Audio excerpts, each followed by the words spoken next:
one more thing to Rosie, what would it be? Give me back my fucking pizza, you whore.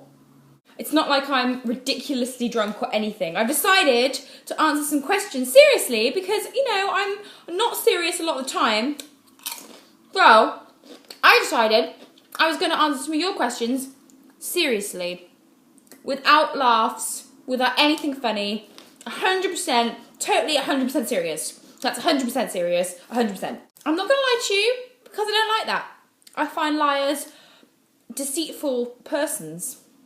First things first, I have been drinking. I haven't got a problem, despite it being 7 in the evening. That's when I peak. So I'm going to answer some of your questions while eating my Doritos. Question 1. Religion, what is up with that? What food do you hate the most? I like a lot of food. Probably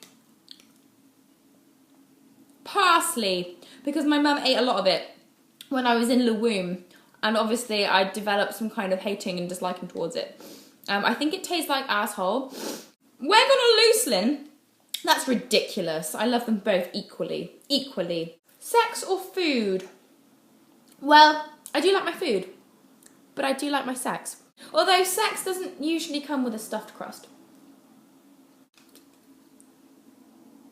If Rosie magically woke up tomorrow with a penis, would you let her put it in your mouth? What kind of fucking question is this? No.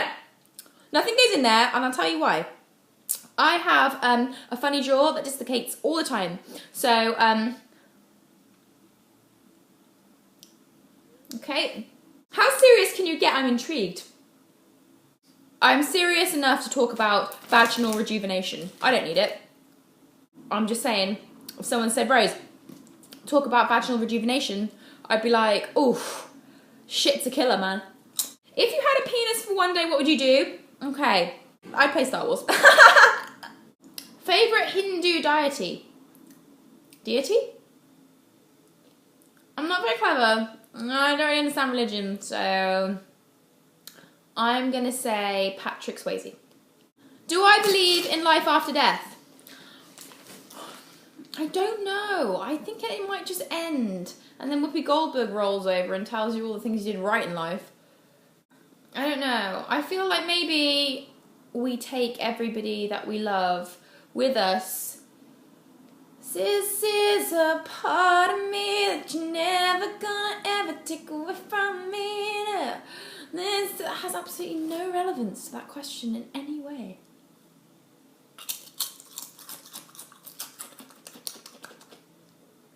Judge me. That picture over there, that awesome skull thing, was painted by Daddy Dix because he's an artiste. Which is where I get my artistic flair. Okay, next question. I think you should come to the US, but serious question. What, comma, if anything, comma, would you choose over Rosie and why? I choose ice cream, sweets, pizza, Emma Stone, some Doritos, some salsa dip. I take quite a lot over Rosie, actually. I'm joking. I wouldn't take anything over Rosie because there's a lot of flavouring on this Dorito. I wouldn't take anything over Rosie because she's so goddamn important and perfect. So, I don't know anything. Maybe a sandwich. How did your parents... That's foreign. How did your parents have received when they found... Okay. I think this person is asking me what my parents thought about me being gay. My parents aren't the best, but they also are not the worst. They were not so good when I first came out as a gay. They found it quite hard to deal with in terms of me actually dating girls or girl. I haven't had a lot of experiences, no one's going to lie about that. But I am a one-woman man. How many fingers am I holding up? Just the one! You're so beautiful. Did you ever have self-confidence issues, like body issues? I still have body issues. I'm probably one of the worst people for this. I monitor my weight constantly. And I don't like myself a lot of the time. Everybody has things that they hate. I have things that I hate that I won't talk about because I find that if that happens, then you become more conscious of it when you speak to other people about it. But yeah, I think everybody in their right mind, there's no one on earth that likes every single thing about themselves, apart from Rosie, okay? You want serious? You got it! How did your OCD manifest itself? Do you have any repetitive behaviour? Yes, I'm repetitively awesome. Yeah, I do. I've had issues with OCD for the last decade. Obsessive compulsive disorder pretty much ruined my life from the age of 15 to 19.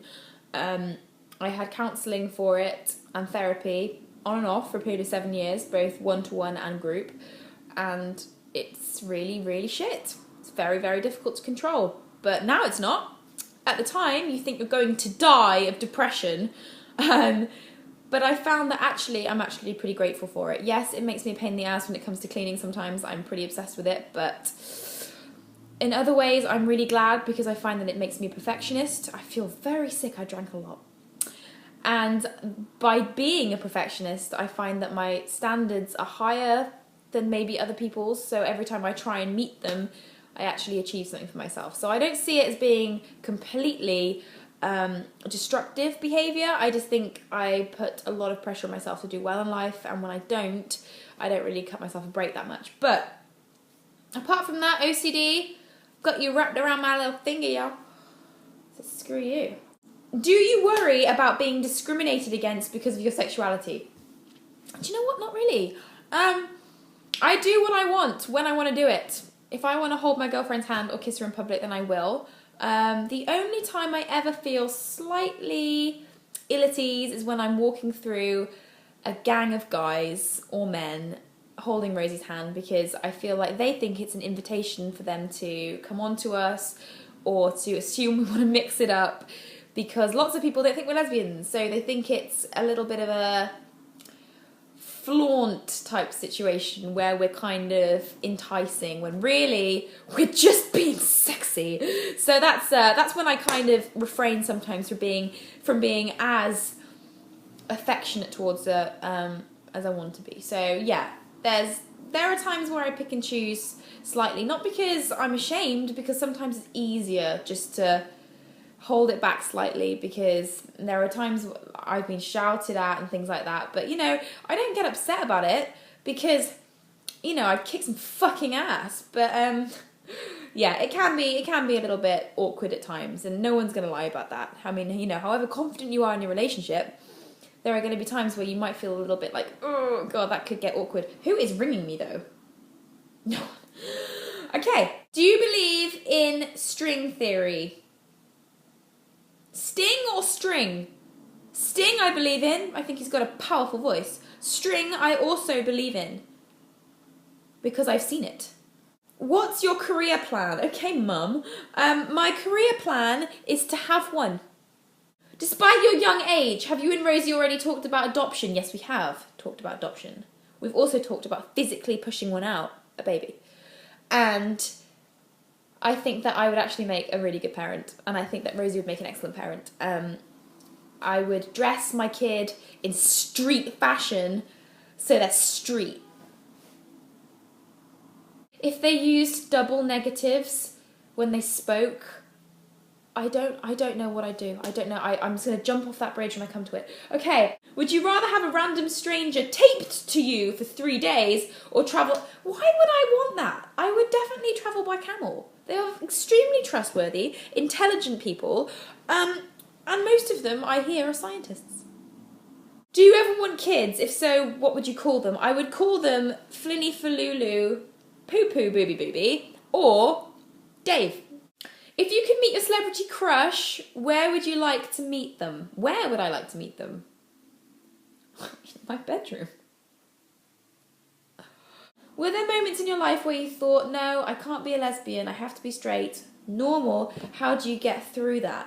Well, to be honest with you, yeah, I did. I had really big issues when I was about 13 about being lesbian. I felt really bad about fancying my school friends. That's when I accepted it in my mind. It didn't come out at 14, but that's when I accepted it. And I went to school one day thinking, oh, I've accepted it in my head. Does that mean other people are going to be able to tell that I'm gay because I've accepted that I'm gay? And no one did. But I was inwardly at peace with it. It was fine by me. And then it was okay. And then I came out at about 19, properly. And that's when I had my first relationship for 4 years. So, yeah, it's okay. It's very difficult for some people to be gay.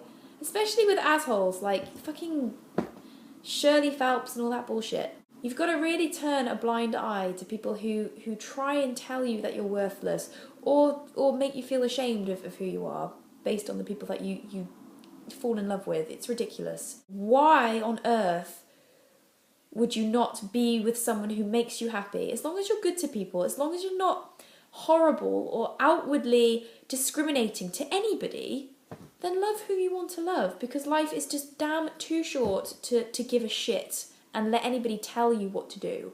What is the one thing you are extremely afraid of? The biggest thing I'm afraid of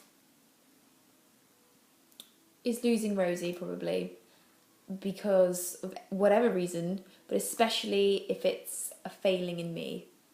Serious. And say we had a problem and I feel like I didn't try hard enough and then I lost her. That's my biggest fear.